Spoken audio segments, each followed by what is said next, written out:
এই ছোলার ডালটা দু রকমের আইটেম করব। তো আমি কিছুটা একটা আলাদা এই যে এই বাটিটাই নিয়ে নিলাম। এটা দিয়ে কিছুটা বড়া করব, শুধু নর্মাল বড়া, এটুকুতেই হয়ে যাবে বড়া। আর ওটা দিয়ে করব একটা নতুন রেসিপি। বাদবাকি যেটুকু থাকছে, এই যে বাদবাকি যে ডালটা আছে, এটা দিয়ে একটা নতুন রেসিপি করব। তো এটা এখন ঢেকে রেখে দিলাম। আর এই ডালটার মধ্যে দিয়ে দিলাম লঙ্কা কুচি, লঙ্কাগুলো কুচি করে দিয়ে দিলাম।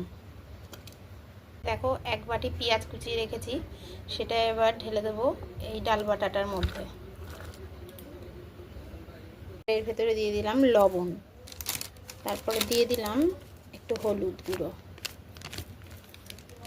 একটুখানি দিয়ে দিলাম লাল লঙ্কার গুঁড়ো সামান্য পরিমাণে।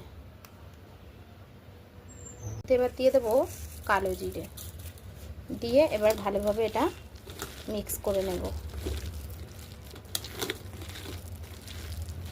দেখো কড়াইটা গরম হয়ে গেছে, এবার কড়াইয়ের মধ্যে আমি তেল দিয়ে দিলাম। তেলটা দেখো গরম হয়ে গেছে, তেলটা দিয়ে ধোয়া উঠছে। এবার আমি এর মধ্যে এক এক করে বড়াগুলো দিয়ে দেবো, ছোটো ছোটো করে সব তেলের মধ্যে দিয়ে দেবো।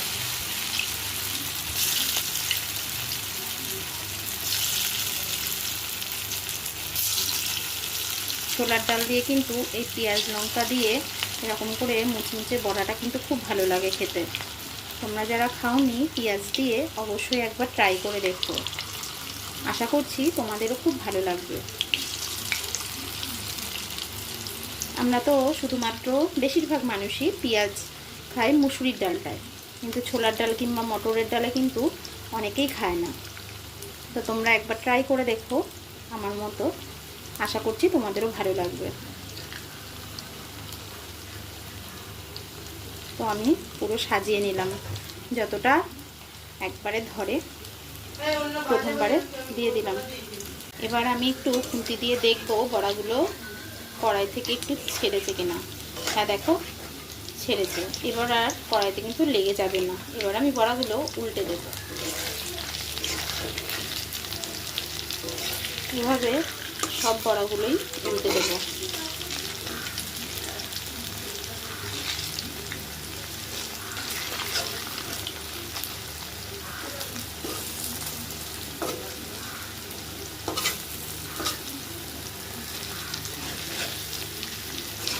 এগুলো দেখো কতটা ক্রিস্পি হয়েছে, দেখেই বোঝা যাচ্ছে।